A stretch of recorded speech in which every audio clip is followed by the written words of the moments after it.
To break her family's curse of failed first marriages, a woman plans to marry and divorce a stranger before finding her true love.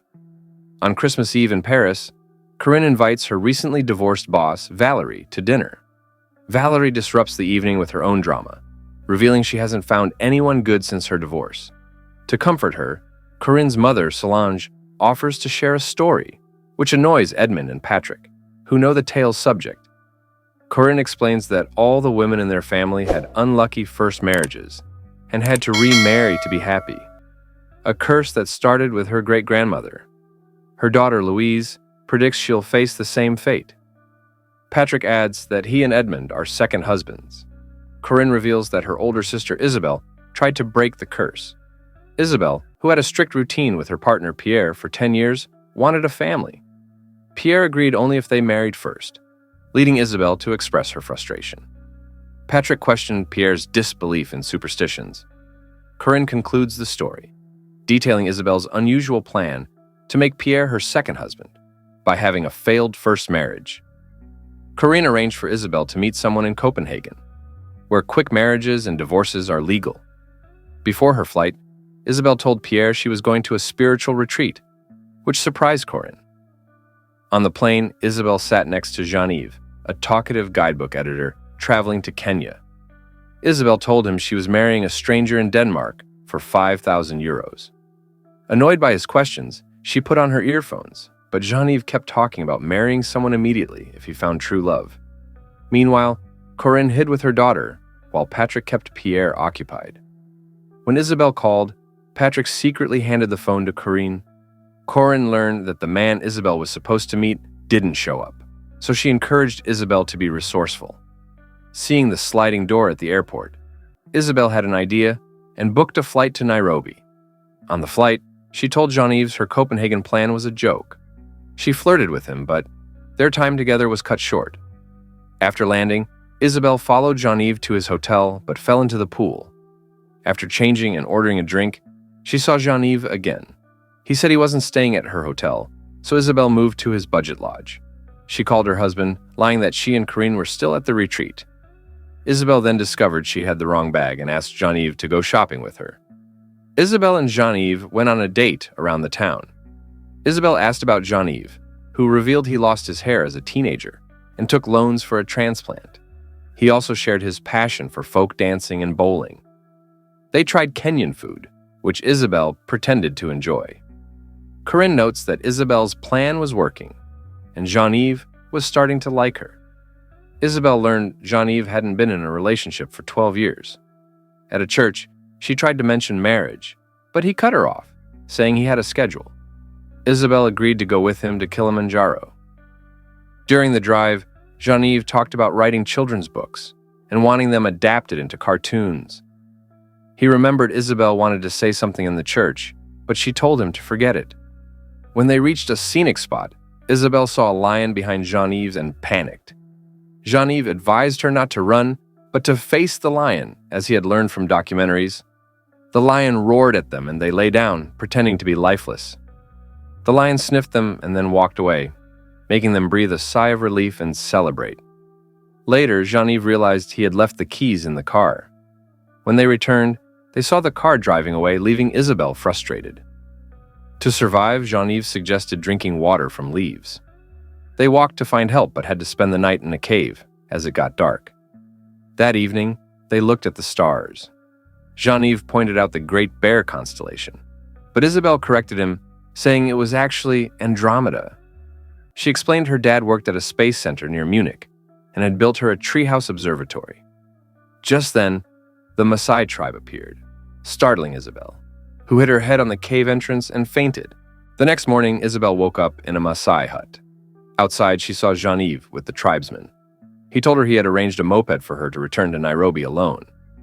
Isabel was confused, but Jean-Yves explained he wanted to stay for a Maasai wedding. Isabel decided to stay with him.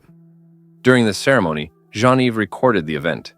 He explained that the bride's entry into the wedding hut with her traditional dress confirmed the marriage. As guests stood up, Isabel held Jean-Yves' hand and asked him to get her jacket from the hut.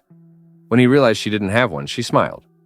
Inside the hut, they faced each other, and Jean-Yves asked if she knew what they had done. Valerie interrupted, saying Isabel was unfair to Jean-Yves.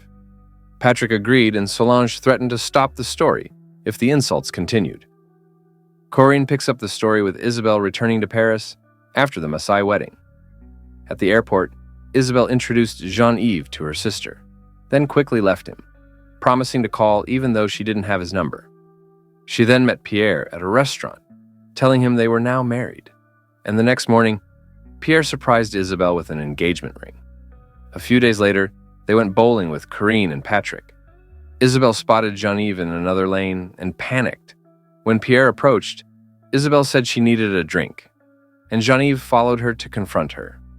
Isabel admitted she wasn't really single, but Jean-Yves believed she didn't truly love Pierre and thought she came back to be with him. Isabel played along and asked for time to end things with Pierre. The next morning, Isabel was shocked to find Jean-Yves as her first patient at the dental office. He told her he wanted to inform Pierre himself, but Isabel quickly injected him to stop him. After his face swelled, she ended things with him, and when Jean-Yves professed his love, she told him she could never feel the same way. Jean-Yves left the clinic, accepting her decision. Later, Isabel went to set a wedding date with Pierre, but discovered she was already married. A lawyer explained that her tribal marriage was legally registered, and that she was entitled to gold, a hut, and goat's urine. The quickest way to end the marriage was through divorce, requiring Jean-Yves' signature. Valerie was confused about who validated the marriage, and Patrick revealed it was Jean-Yves' brother, Mark. Corinne continues with Isabel's next move. After a fake bridal shower in Marrakesh, Isabel flew to Moscow to get Jean-Yves to divorce her. At a bakery, she told Jean-Yves she had ended things with Pierre. He took her to his apartment, where she complained about it. He offered to let her redecorate, and while he was in the bathroom, Isabel pretended to accidentally push over his bookshelf. However, Jean-Yves didn't get angry when he found out. As they walked through the city, Isabel suddenly slapped Jean-Yves when he called her Kitten, saying it was a nickname game she played with Corinne. She then emptied his shampoo bottles and replaced them with a cream that caused his hair loss. Isabel later apologized, but Jean-Yves wasn't upset. He was thankful she stayed with him despite the hair loss. At an event, Jean-Yves introduced Isabel to the ambassador and his family. Isabel tried to embarrass him by saying they met online, but Jean-Yves quickly clarified it was a joke.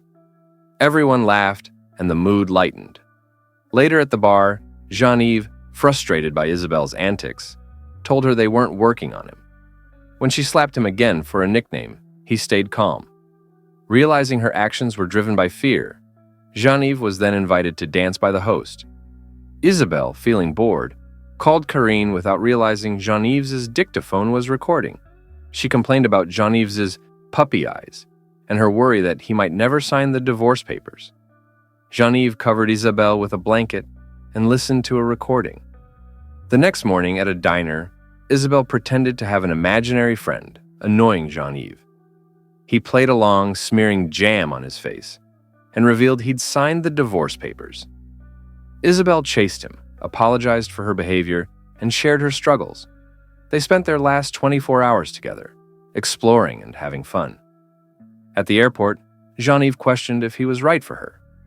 Isabel reassured him, but later felt uneasy about Pierre. Jean-Yves showed up with the forgotten divorce papers and was introduced as Isabel's cousin.